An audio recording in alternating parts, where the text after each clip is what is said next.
Hello, hello world. Can you hear me? Are you joining? Let me quickly check with our team before I proceed with this.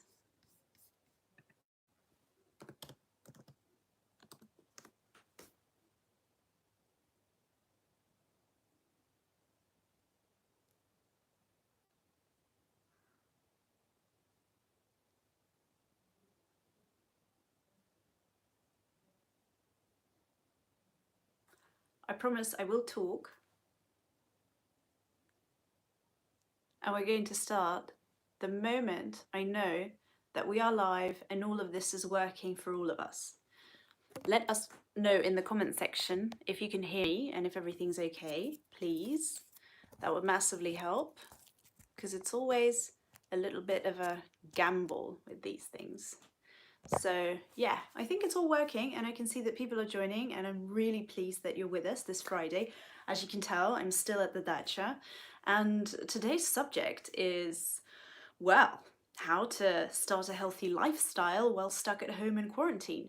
And the simple answer is, I don't know. If you know, give me a call. I'm out of here. I'm not an expert on this. I just ate like a sack of potatoes. Comfort food, anyone? But on a more serious note, obviously, I have some information on the subject. But before we delve into that, I would like to run you through some current affairs that are going on here in Russia. So first off, and this is interesting, the non-working period, because we all have holidays at the moment by the decree of the president. And this non-working period was meant to last for a week. That was last week, but he extended it until May. So we will be stuck at home for quite a while.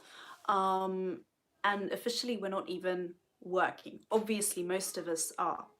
And some worrying news, there are more and more people who are infected here in Russia. Morning April 3rd, the numbers were 4,149 cases here in Russia, and most of those are here in Moscow. So one of the most worrying, I suppose, trends here is that almost half of the people who get infected in Moscow are actually younger than 45, although all of the deaths that were registered, and there were 34 to be exact, these were older people with pre-existing conditions. Still, the last death that was registered was of a 39-year-old man, so you can say that he was fairly young. Again, they are stating that he had pre-existing conditions. There were talks last week that the government wanted to implement QR codes, like in China, to help monitor whether or not people are staying at home.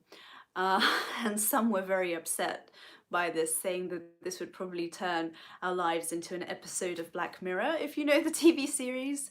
Terrifying. But for various reasons, the government decided against it for now. Some say that the software is just not up to date and not ready, but that's not happening. Right now, we're all advised to stay at home on this extended holiday that will last until the 30th of April, and that's what we're doing. And while we're at it, people are trying to cheer themselves up by making TikToks, this latest social media for younger people, and going on social media in various different ways, and being very creative as well, I have to say. There's this website, I think it's like more like a group on Facebook. It's called Изоляция. You can check our website, lbth.com, because we have a gallery about it, isolation in English. So Изоляция is this gorgeous and wonderful, hang on, let me just adjust the camera a little bit. There we go. Yeah, it's this wonderful idea that tries to copy famous works of art, but people are doing it at home in a really creative manner, like using, I don't know, toilet paper rolls, the gold of these days, and anything they can find, like toys, etc., to create. Someone used dumplings, the Russian pelmeni, to like do a mountain of skulls. It's perfect. And I think what you should know about it, like, obviously, izolație translates into English as isolation, but also this izo, the beginning of the word, it goes way back to preschool in Russia, and izo is what art lessons were called, short for изобразительное искусство, art. So yeah, that's a lot of fun, and I love watching that. It's actually amazing to see how many people have opened up to their creative sides now that everyone's, I wouldn't say overall calm, but is calming down. Like, it's inevitable. There's nowhere to go right now. We're stuck at home. This thing is happening. People are getting sick, and the numbers will be rising. And I think people have come to terms with that. And now that brings a sort of relief in a sense. And where there is relief, creativity blossoms. And we see more of that online, which is amazing. My internet connection here is extremely poor, so I don't get to surf the web as much, and I definitely can't afford to watch like a theatrical performance or any of the wonderful musical performances that concert halls worldwide are now offering online for free. But I hope that you have that option. If you can see me right now, you can definitely spend your time and watch something as amazing as that. Hi from Bangalore, India. Hello. I can spot some of the comments, and as they come in, I will definitely voice them. So if you have any questions, as always, make sure that we keep this interactive, because I love chatting to you guys, and this is why we're here. And because that's what we love to do so much, I'm going to do a short follow-up right now and run through some of the comments that you left to our stream last time, so that we can, yeah, basically answer all of your questions if we have any. So let's see. Anna, please do a book recommendation. Well, that's easy. If you can get your hands on a translation of Bulstovsky,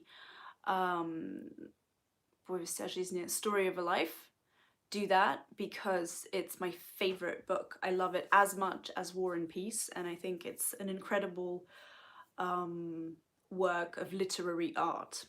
Hi from Australia.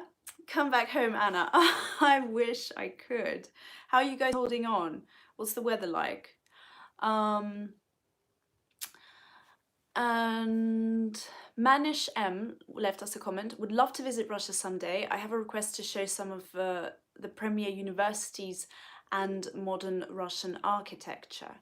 I'm sure you'd enjoy that. Modern Russian architecture is incredible. Some of our best architects are working worldwide these days. I'm bummed that the Venice Biennale is postponed. Well, potentially it could even be cancelled, all in all. So we'll see how that goes. Yeah, they're an interesting bunch to follow. A lot of my friends are architects, and I suppose it's a career that I wished I developed. It was my uni of choice when I finished school, but I was very young and I didn't pursue that, and I went to linguistics instead, and here I am. But I always wanted to be an architect, and I love how they think. Katie Bennett says, hello Anna, I live in Oregon, and we just started the stay home program where people can only do essential errands. I unfortunately cannot self-isolate because I work at a grocery store and it's deemed an essential job, obviously, during this time. We have also started to limit the amount of customers that are in the store at one time. Thank you, Anna, for your live streams each Friday. Cody, thank you so much for watching and being our persistent viewer, because I often get your comments, and it's amazing that we can chat via this, you being in Oregon, me being here in Moscow, well, just outside of Moscow these days. I hope you stay safe and use sanitizer, wash your hands, don't touch your face, just keep it as OCD as possible so that you don't catch the virus. And thank you so much for the work that you're doing, because we need these grocery stores and we need you guys to be there for us. So thanks a lot. Sebastian Newcomb, trust me, stay generally away from cities in crazy times like this. Nah. There are less crazy people in the countryside. Anyway, I love Russia and Slavic countries. I hope to finally visit Russia soon. Stay healthy and keep up the great videos. Same goes to you, Sebastian. Stay safe, stay healthy. And I hope one day we can welcome you here in Russia. Give you a little tour of Russia Beyond offices, because I kind of miss them. These days, all of us do. When we're on a work chat, we actually chat in Discord, which is like immensely cool. We're like gamers, geeky, but in an amazing way, you know. And yeah, most of us are like, I wonder what it's like there at the moment. I miss your face, etc. It's very, very touching. Anna Mironska, it's the third week being self-isolated, working from home, looking after my kids and teaching my 7-year-old. I'm honestly getting tired of this. Anna, I feel your pain. You're doing an amazing job being a mum of several kids, I believe, and also I'm trying to teach my kid to read. She's nearly 5, and it's just a tough job, and you're juggling all of these things, like keeping the house together, keeping your sanity together, right, in these times, and also making sure that you're providing for your family, etc. So a big up and a hello from Russia Beyond from all of us. I think you're doing an amazing job. So those were your comments last week. Thank you so much for sending those through. It's always amazing to be engaged. We're getting some fresh stuff in, which I will probably like to read out to you. Starting with Rohit Pants saying Russia provides medical aid to USA, a very good move. Yeah, why not in these times? Leonard Cantgoal, sorry for the young lady in Perm who died of corona. Are you scared? This is a good. I'm very sorry for her and her family as well, but yeah, definitely. I think fear. I was much more, let me tell you, I was much more scared a few weeks back because everything just felt super uncertain and the government wasn't really giving us enough feedback, and low numbers that were coming from Russia, the statistics was in a way even scarier than these rapidly rising numbers that we have right now. And this is a very weird kind of psychological trick because things are worse now than they were 2 weeks ago, but somehow, because there is at least a little bit of certainty, for a weird reason, I feel a little bit better. Which doesn't make any sense when you think about this logically, but on a pure psychological level, I'm less scared than I was.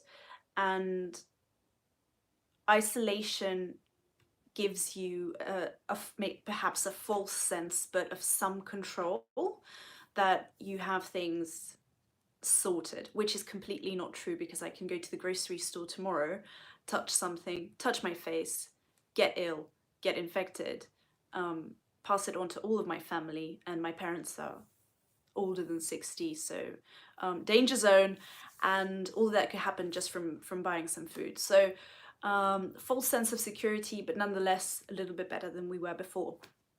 Let me drink some water. Am I scared? Yes. Mr. Raccoon, how come the coronavirus has spiked all of a sudden in Russia? I was under the belief that Russia had shut the borders and had the situation under control. It kind of had,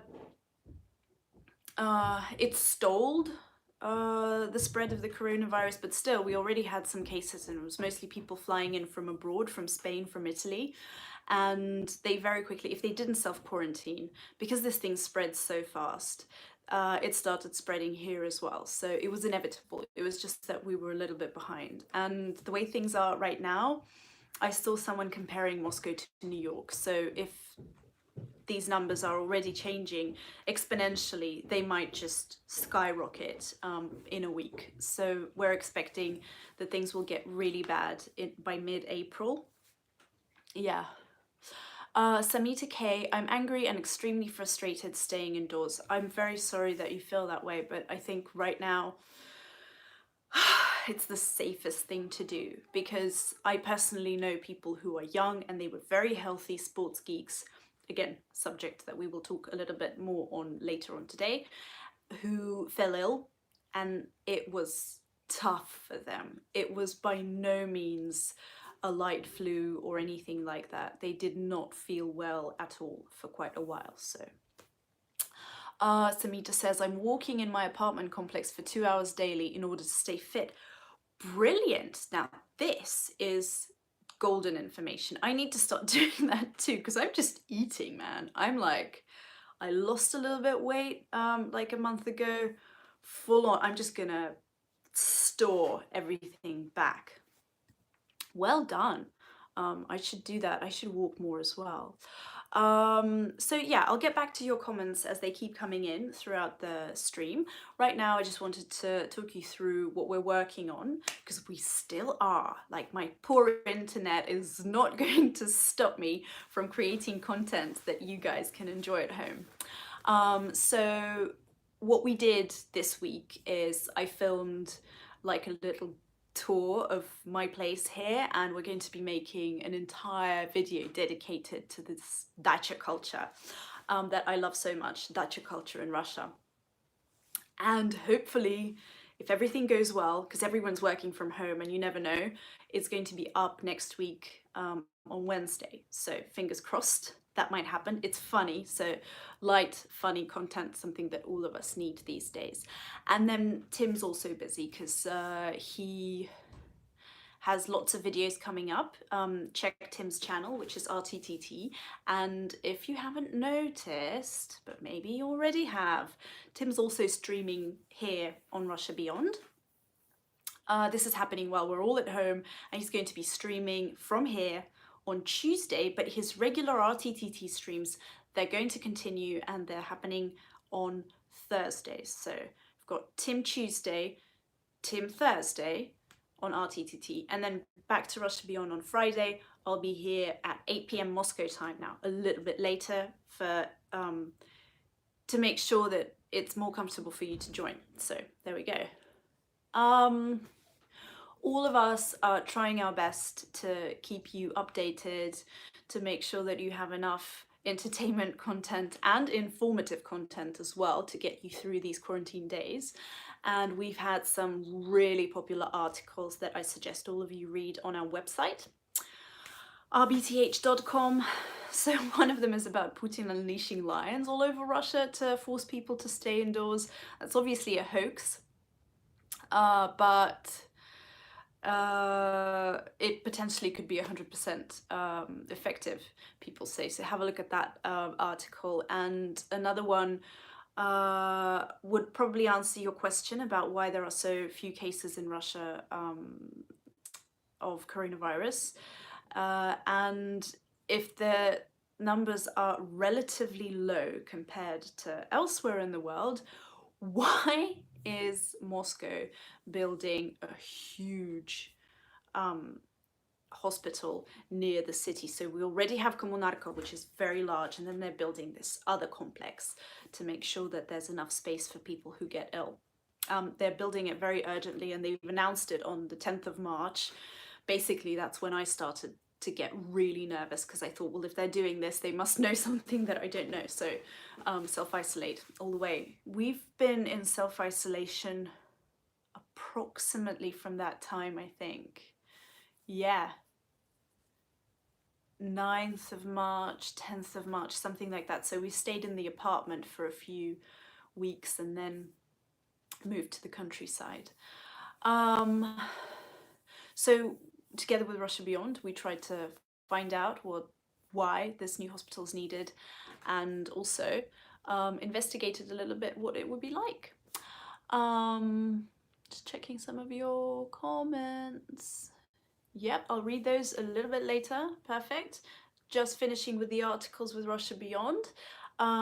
We have one, this is a big one, like it went super viral last week. It's about all Soviet vaccines potentially being able to keep you safe from the coronavirus, and TB vaccines.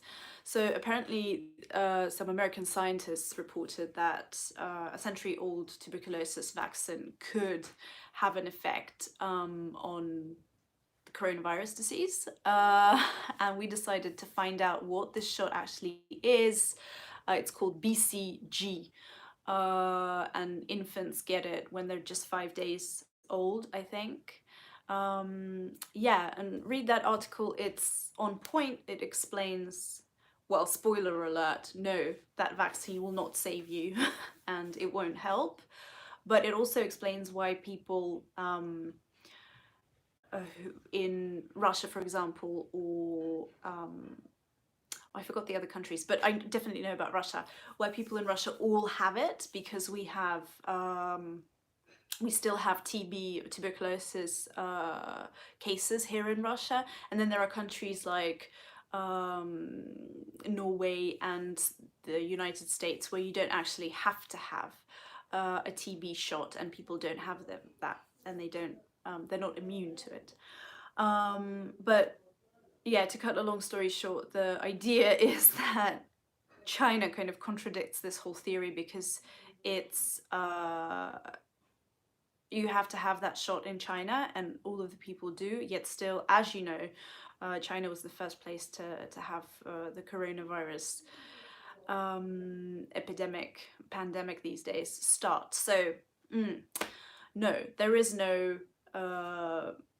cure, and as you can tell, the numbers here in Russia are rising rapidly. So I don't think that information like that should be virally spread and give people false hope. There we go. So that's what's happening. Let me go back to your comment. By Ray says, I have a theory that the December-January fires here in Australia kept away the Chinese tourists, thus sparing us the worst of it. Maybe. It's a solid theory. But then someone else who already had the nearly said tuberculosis now, who had coronavirus could have flown in, not even from China. So I don't think China's to blame. It's not just China these days.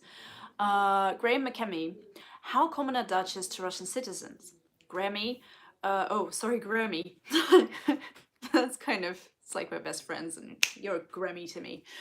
Graham, they are super common because this is like a Soviet legacy that we have. They're not only for the Russian rich or even the middle class. Nearly all Russians have them. So you live in a flat, but you also have a dacha, which is not a country house per se, more like a cabin in the country, not fancy. We're going to do a whole story on that. I filmed a few funny tidbits that I sent in to the guys to play around with and put together into a nice little explainer that will come out hopefully next Wednesday with all the information about dachas, where they come from, and what we do with them here. So basically, they're more like summer houses.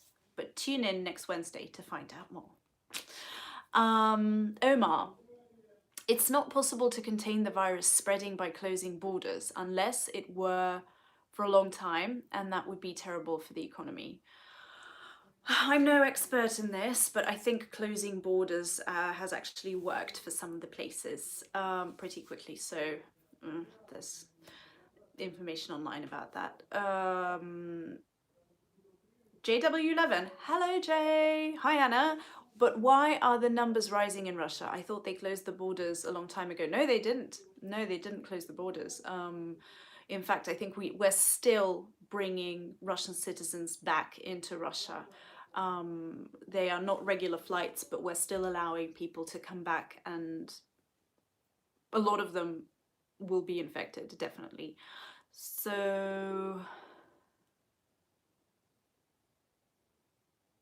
I don't want to lie, but I can't really. No, I don't think Russia closed its borders full on. We're not on full on lockdown. Anya Nonman, I have family in Siberia. How are other parts of Russia coping? Anya, This is a good question, because after yesterday's Putin's address, effectively what he said was that every single governor will have to decide what he does with his area. And the decisions are drastically different. Certain places in Russia are under full quarantine. The Chechen Republic, Kadyrov just closed it shut. Other places like Moscow, for example, are quite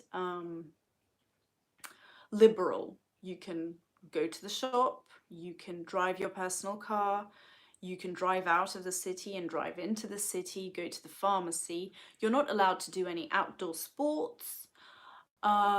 Children's playgrounds were closed off, but you can venture out outside without any problems at all.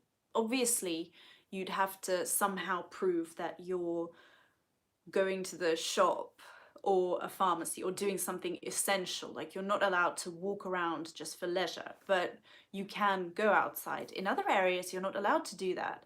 A guy in Perm, I think, was fined 15,000 rubles, which is now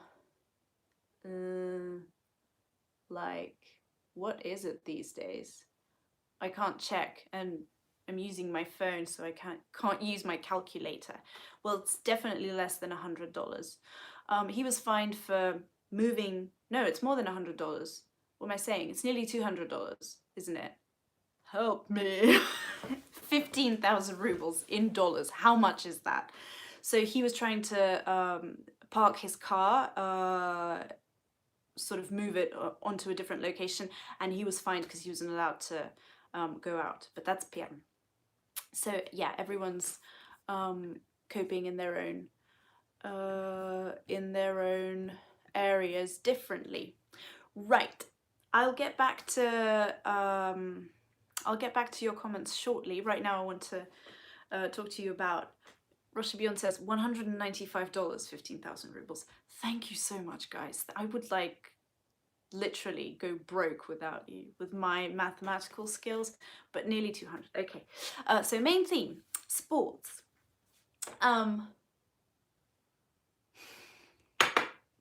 Look at me, I'm tired from talking. I'm like panting. It's like, this is my sport. I moved my tongue a little bit. Booyah, calories burnt. So, but not really, no, I love sports. And just generally, Russians caught on this trend a little bit late, but as usual, with all our enthusiasm. So my expat friends who've lived here for, well, a while now, remember how 15 years ago people would point fingers at you if you'd be wearing like running gear on the metro, on public transport. And obviously these days are long gone. Moscow has tons of running clubs all around the city. They're now all closed. But yeah, and long winters mean that outdoor sports time is limited for us. There's obviously like winter sports that we can do, walking on skis, ice skating. What do they do as well in the cold? I never get out of my apartment when it's minus degrees centigrade. Anyway, yeah, so obviously you can't run, it's too cold. Some people do, but normally you wouldn't. And that's why gyms are extremely popular here in Russia, and they dramatically differ in value and equipment. So you have these kind of basic basement rooms with gears and mats, and that's just it. Looks like a little room with only that, to enormous luxurious spaces with sea salt swimming pools and all the latest tech. So whatever your heart chooses and whatever your wallet can afford, Moscow has it. And another thing, health food. This is gaining popularity with health food deliveries and fresh produce markets dotted all over the city. There's a rise of like vegan and vegetarian restaurants, just simply green options in menus of regular restaurants as well, always on the menu. And I thought about this when I was getting ready for this stream, and I realized that traditional Russian food, if you kind of exclude our glorious pies, the Russian pyrogi, it's pretty lean actually. You're going to be left with vegetable soup, freshwater fish dishes, kasha, which is like buckwheat porridge. So generally, I think, although as Russians we love a good American burger or an Italian pizza or some sweet and sour Chinese, like, don't get me wrong, but we're kind of drawn to healthier, less fatty foods, like Japanese sushi, for example, are a big hit in Russia, all over the place. Somewhat healthier option, I suppose. More comments coming in. Rohit Pant. Ma'am, what's your favorite sport? To do or to watch? I'm into yoga. I can't call yoga a sport. I used to be really good at snowboarding, and I used to wake skate and wakeboard, but I haven't done that for quite some years now. So I suppose I need to teach my kid, and then we can all go together. I used to love that very much. I love the mountains, and I love water sports as well. JW11. I've been working out at home with resistance bands. It's not much, but it's honest work. Are these the ones that that you'd put on your the thighs? I've seen people on Instagram do that, and I think they're very effective, and you don't take up much space. So well done. I should probably try that. Ludovine Wittenberg. Hi, Anna. Hi, Ludovine. Hello. Bob Turner. I thought Russian gyms were like the opening scene in the Arnold Schwarzenegger movie Red Heat. I don't think I've seen that one, but probably not. Something tells me that probably not. They're actually really swanky. Like, they're like a spa. Most of them are like, and they're very expensive. They're like a spa where you work out and you walk around in really expensive sports gear. Do you know what I mean? Russian vanity. But when we go back to everyone else, me, like, doesn't go to the gym, for example, and I don't like being outside when it's super cold. I went ice skating once last winter, and that was enough. And yeah, I work out at home. I'm going to tell you about everyone else who does that. Like, so you have to remember this, that most Russians live in apartments, and they're fairly small, I suppose. 65 square meters is like a good deal. That's like an apartment that's very okay. And obviously, like, that's not the kind of home that you can spare room for, well, a gym to be held in. So instead of like installing bulky gym equipment, we use weights. These things that JW11 said he uses, like bandy bands. We do yoga, we do high intensity interval training, and all of these are fantastic because they require very little space. Like with yoga, it's literally your mat and that's it. And I have to tell you this right now, because of the coronavirus, most yoga studios, private teachers, gyms offer online training, and a lot of people have been doing that, and we've been doing that with Max, my fiance, with our yoga teacher, and we're just stepping our game up, and we're going to be doing 3 sessions a week instead of 2 sessions a week. So we used to do one-on-one sessions when we could still see each other, and now we're doing online ones, and it's great because she gets to keep her job and her income, and we have hope that we won't turn into like huge jelly blobs without training our muscles enough sitting at home. So yeah, let's see what's coming in. Not much. Not much. Oh no, it's just my internet being wonky. I'm sorry. Um, right, Pant. What is Russian eye color in general? I have brown color and I don't like it. I love brown eyes. My fiance has brown eyes. They're beautiful. Um, Russians are all very different. We have a video about this on our channel, Russia Beyond, where we talk about the fact that Russians are not necessarily all Slavic looking. The exact opposite, actually. It's a huge country with 11 time zones, and we have Russian people who are more Asian looking with darker eyes, I suppose.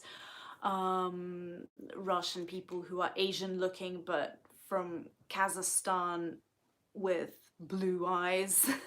We have Russians who are closer to the Caucasus. We have, so it's such a huge mix that we don't actually have a Russian eye color. Mine are green. I know a lot of people with green eyes, but yeah, everyone's different here, which is glorious, I think. You never get bored. Going back to health and fitness, it's important to know the history of all of this. So it seems fairly new, like Russia caught on with this obsession of running marathons, doing do you say triathlon? Because in Russian it's triathlon. I'm not sure, I'll have to look that up. I'll ask Tim later.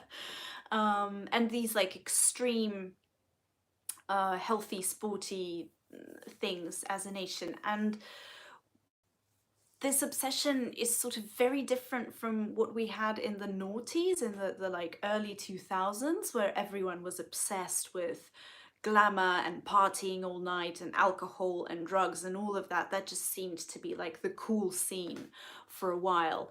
But before the perestroika, while we were still living in the USSR, the government was absolutely adamant that its citizens cultivate a healthy body and a healthy soul. So exercise in the morning called zaryadka, a strong routine for children in school, for students in university. Even if you watch like Soviet movies, you'd see that people would go and play ping pong, like table tennis, or do something like stay physically active during breaks at work. It was all part of the culture. And it was fashionable to go hiking, to be really good at ice skating and not just like move around on ice like I do when it's like just trying not to fall, but actually do the whole shebang, your legs up and twirling and everything. My mum remembers passing her skiing exam in school. I grew up in the 90s. Let me tell you, we did not have skiing exams in school, but we did have to like run, not marathons, but what's it called? Like you'd have to like run 100-meter sprint, and we played volleyball and did all of that. Everyone, not just like an allocated team of people who are considered to be sporty and then will play football for the school. Not like that, but everyone had to do that. It was called fizkultura, physical culture. Yeah, Russian way. So I'm pretty pleased that a lot, and I've noticed it with my friends as well, like a lot of people quit drinking and are way more into sports these days. And like you'd go out to a pub and people would be like, I'll just stay with water because I have a gym session later with my personal trainer. Everyone's doing personal trainers these days. Well, not anymore.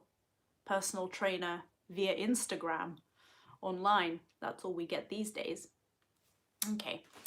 More questions. JW11, have you started planting for food at the dacha? Some organizations are predicting that the world will see a slow food production this year. Hell yeah. Like everything we can plant, we're gonna plant. We have nifty little plant beds here that we used for greens or like basic things like carrots and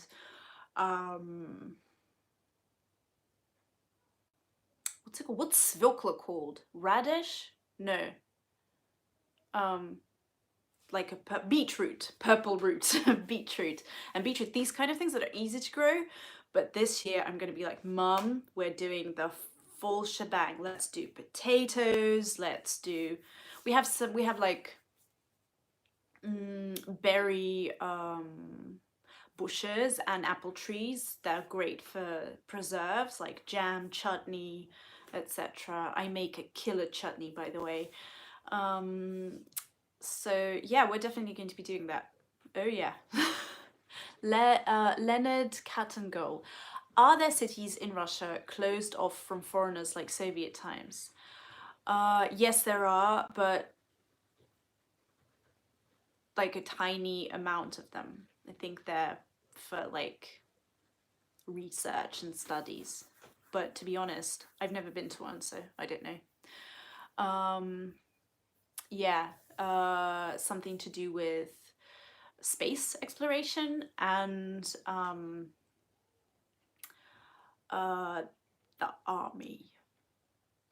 So kind of like Pentagon. I don't think they'll be happy to see me there. Ian Robertson. Roscosmos are making daily exercise videos to help people during the quarantine. Those guys are the best. Like, I love astronauts and cosmonauts so much. They're the most amazing human beings ever, I think. The live streams that they do from there, and I mean, they're just super kind as well. Just incredible. Wow. So, Roscosmos, yes, thank you. Samita K, tell us a bit about shamanism in Russia. I've heard that shamanism is popular near Lake Baikal. Oh yes. I'm super intrigued by it. In the Republic of Buryatia, there's a lot of shamanism there. I don't know much about it. I've seen some documentaries. There are some decent documentaries on RT about it, and that you can Google and find on YouTube, watch for free. But I've encountered a shaman once. Weirdly, it was in Paris as part of the Dao installation, this huge art piece about Landau, with Theodor Kuriensis, and he was for real. He was not an actor, and he had all of the like rabbit paws and drinking kumis. Just it was a bizarre experience, but very interesting. Thanks for asking.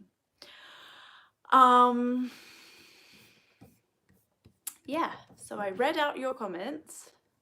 Kumis. Yeah, that's like horse milk, isn't it? Which is totally fine by me. I like these kind of things. I love Iran. JW11. I want to live in the mountains once this is all over. Living in a big apartment's nice, but I miss the sky and walking around the trees. Do you have any plans once this is done? Go and hug all of my friends. Go and see everyone I love and make sure I see everyone I love more often. I want to hang out with my friends more and spend time with people more, and yeah, suddenly all materialistic things just feel like they have no value whatsoever. Clothes, things, I don't care about much at all anymore. It's just the people, and I hope everyone stays safe as well. I'm suddenly really worried for all of my loved ones who are abroad as well. I think that's how my perspective has shifted. So yeah. Bye Ray. Will Russian couples being trapped together fix Russia's demographic crisis? It's a good question. I'm more worried about people being stuck with their abusers, because Russia has a very nasty record of men abusing women here and killing their spouses, etc. So I'm terrified in that respect. There are psychological articles coming up already. How to stay friendly towards each other as a couple during the lockdown. So it might get tough for people who are in a good relationship. For those who had it difficult before, this might be a very serious challenge. Yeah. Teacup. Do you make money on YouTube? No. And Aijan says, not enough. So apparently some money is being made. Hey guys, where's it going? Why am I not getting any? Donate.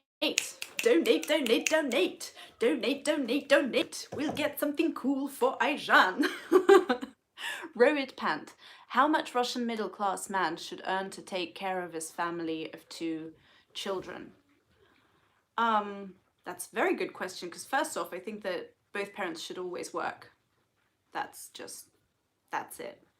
And outsource childcare to professionals so that it's equal for both parents, because childcare is super difficult and not much fun if you're not getting paid for it, let me tell you. And I think it depends. It depends on where you live, because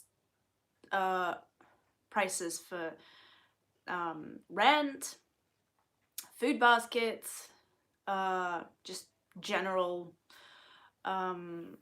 lifestyle, etc., vary immensely in Russia. So because you're asking about Russia, not Moscow in particular, so I don't know, these could be very different numbers, from something very moderate to, depending on what you want for your kids. What if you want your 2 children to study in Oxford or Stanford? Then you have to think about how much the American and the UK educational system costs, etc. So depends.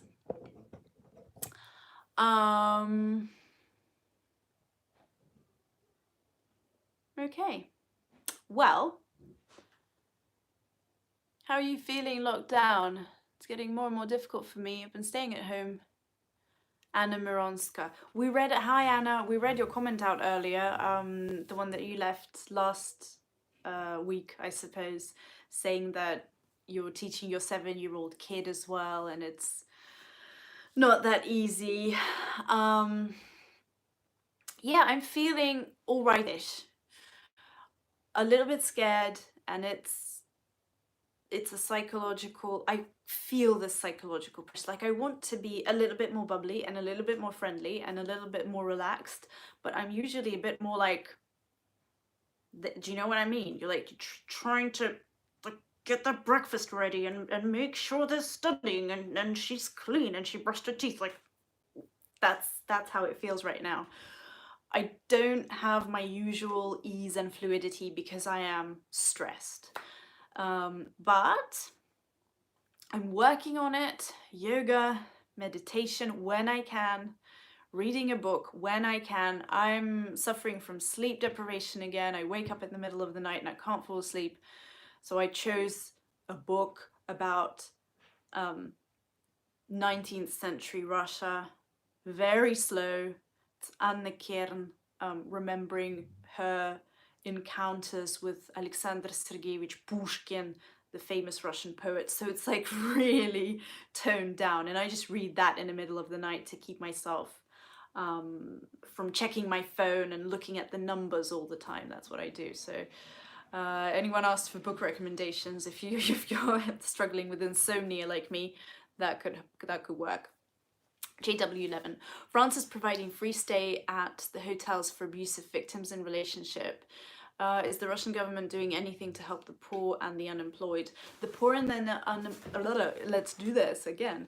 The poor and unemployed, yes, but nothing of the sort for people who are in abusive relationships. That's amazing what France is doing. I think that's really cool. Bharat Rarat, I have a question about Russian education. Are Russian degrees, especially PhD, different compared to European PhD? Some of them compare equally, some of them don't. It varies from every single school you graduate from, and you have to compare on the spot. So I don't have a PhD, so I wouldn't know. I'm a bachelor. But yeah, I always liked working more than I liked studying, so anyway, I get to teach now as well. Full circle, have students. They're so talented. Guys, I think I'm getting carried away and sort of talking about things that you're not interested in that much. Also, we're rounding things up because the hour's nearly over. And thank you so much for being with me here.